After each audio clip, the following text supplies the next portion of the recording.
हो सकता है कि थोड़ी देर बाद वो सिक्योरिटी के लोग यहाँ पे आ जाएं। ले फिर आ गए। हाँ जी भाई साहब बताइए। परमिशन है सर इसकी? हाँ जी लिए चलें साथ में। नहीं ना, सुपरवाइजर हाँ परमिशन कुछ नहीं है, पब्लिक प्रीमिसेस है। मैंने पहले ही कहा था कि अपनी खाल बचाने के लिए सिक्योरिटी को इतना अलर्ट रखा गया है। क्या अफसर अलर्ट होंगे? आज एक अदद एक्सरे के लिए ये हालात है। आपकी तो मशीनें उसी तरह से डेड हैं जिस तरह से आम आदमी के लिए जो एक सोच होती है वो डेड हो चुकी है। कांगड़ा के खाते से कितने लोग अपना हक मांगते फिरते, आज कांगड़ा की पब्लिक अपना हक मांग रही है। आप आए, आज कांगड़ा के लिए कोई सोचकर राजी नहीं। 45 जो विधानसभा क्षेत्र है उसके नेता कहां सोए हुए हैं बीजेपी और कांग्रेस वाले। पहुंचा कोई एक आदमी यहाँ पे आके, क्योंकि अपनी खाल बचाने में सरकारों की जो चमड़ी है उसको सहेजने में। जरा ये लाइनें दिखाइएगा, ये तो है दवाइयों वाली लाइन। लेकिन अभिवादन स्वीकार करें, मैं उदय पठानिया, टांडा मेडिकल कॉलेज। आज मैं और विशाल एक बार फिर टांडा मेडिकल कॉलेज की जो अंदर का मेन प्रीमिसेस है उसके अंदर है। हो सकता है कि थोड़ी देर बाद वो सिक्योरिटी के लोग यहाँ पे आ जाएं कि आप यहाँ पर क्या कर रहे हैं, क्योंकि अपनी खाल बचाने में सरकारों की जो चमड़ी है उसको सहेजने में यहाँ का जो सिस्टम है वो ज़्यादा तरजीह देता है बनिस्बत इसके कि जो आम आदमी है उसके लिए ये कुछ करे। विशाल, मेरा आपसे अनुरोध रहेगा कि जरा ये लाइनें दिखाइएगा, ये तो है दवाइयों वाली लाइन। लेकिन आप थोड़ा सा विशाल आप घुमाइएगा, एक माताजी नजर आ रहे हैं आपको, व्हील चेयर पे हैं और यहाँ पर आपको ये हम जैसे आप जैसे जो आम आदमी होते हैं, आम माताएं होती हैं, वही इस स्ट्रेचर पर दिखेंगी, क्योंकि यहाँ पर किसी बड़े आदमी का आना जाना है ही नहीं। हम और आप जैसे आम लोग यहाँ पे आते हैं। विशाल, दूसरी तरफ में ये जो काउंटर है इसकी तरफ दिखाइएगा, ये खाली पड़ा हुआ है। रीजन इतना सा ही है कि टांडा वो चीजें प्रोवाइड नहीं कर पा रहा है जिसके नाम पर जो हिमाचल के लीडरशिप है, हिमाचल के नेता हैं, वो अपनी रोजी रोटी सियासत वाली चलाते हैं। खैर, आज मुद्दा था एक बार वही एक्सरे मशीन्स वाला। हमने पहले खबर करी और उसके बाद शोर मचा कि जी ठीक हो गई, लेकिन 2 बजे के करीब उस दिन शुरू हुई और शाम को 8 बजे वो मशीन्स जो है वो एक बार फिर से बंद हो गई और एक्सरे तमाम बंद हो गए। और अगर इसी टांडा मेडिकल कॉलेज की बात करूं, विशाल थोड़ा सा उस तरफ दिखाइएगा, डीसी कांगड़ा जा रहे हैं।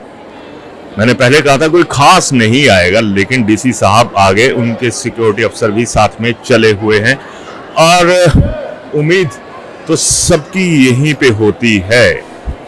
पर क्या कहें, किससे पूछें, जब सरकारें कुछ बताकर राजी नहीं है तो डीसी साहब से भी क्या पूछेंगे हम।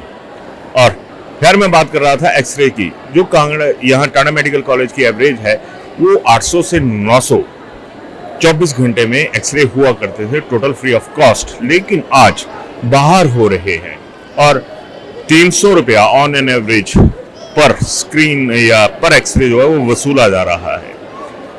यानी अगर एक ऑन एन एवरेज 300 रुपए के हिसाब से 900 को भी लेके चलें, 800-900 को लेके चलें तो 2,40,000 रुपया जो है वो आम आदमी का बेवजह यहाँ से शिफ्ट हो रहा है।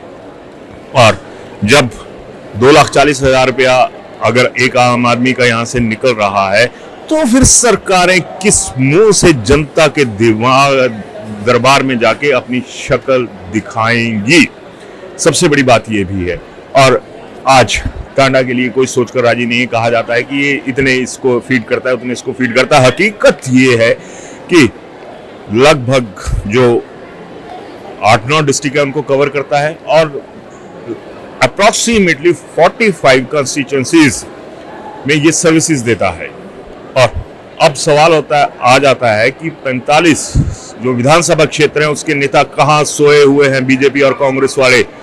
पहुंचा कोई एक आदमी यहाँ पे आके, सत्ता पक्ष नहीं पहुंचा, विपक्ष नहीं पहुंचा, फिर किस मुंह से आप लोग वोट लेने के लिए वहां पे चले जाते हैं। आज एक अदद एक्सरे के लिए ये हालात है, भगवान न करे।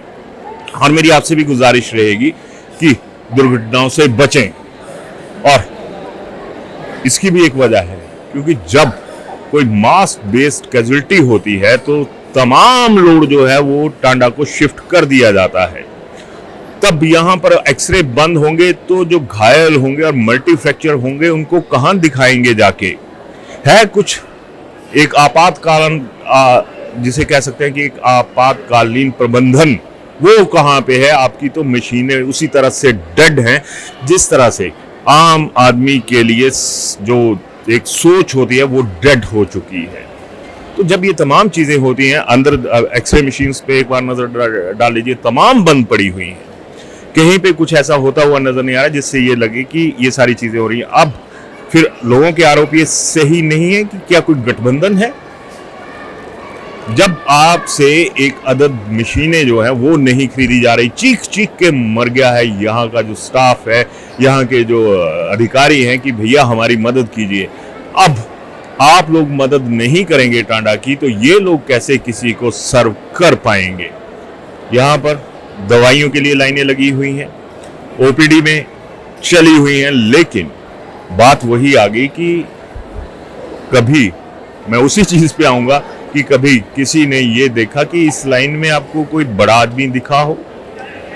तो जब हम आम लोग ही आम आदमी के लिए खड़ा नहीं होंगे, आपको भी आदत पड़ी हुई है कि नेताजी आगे तो आप हारों के वो गट्ठे लेकर वहां पर लाइन में खड़े हो जाते हो। लाइन की चस्का लग पड़ा है आप लोगों को, और ये जो लाइन में लगने का चस्का है ना, उसका नतीजा ही ये लाइनें हैं जहां पर ये तमाम लोग यहाँ पर आपको खड़े हुए नजर आ रहे हैं, क्योंकि लाइन से अलग होकर खड़ा होने की तो किसी ने सोची ही नहीं है।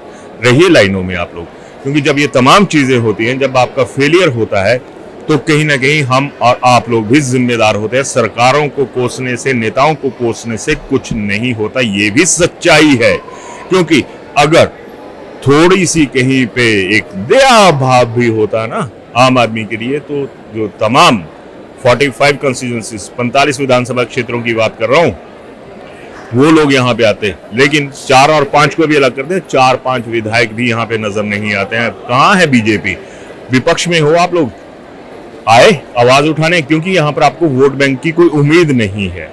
आपने आके लोगों का दुख दर्द साझा किया। कांगड़ा के खाते से कितने लोग अपना हक मांगते फिरते, आज कांगड़ा की पब्लिक अपना हक मांग रही है, आप आए। तो इन तमाम चीजों के ऊपर जब आप गौर करेंगे तो बेगैरत हम लोग नजर आएंगे जिनके अंदर कोई गैरत नहीं बची हुई है। हम बोलते नहीं है। हमें चाहिए अपने घर के आसपास के रास्ते, हैंडपंप, नलके और ज्यादा से ज्यादा घर के पास ट्रांसफर, और इन्हीं चीजों का जो फायदा है वो नेता भी उठाते हैं।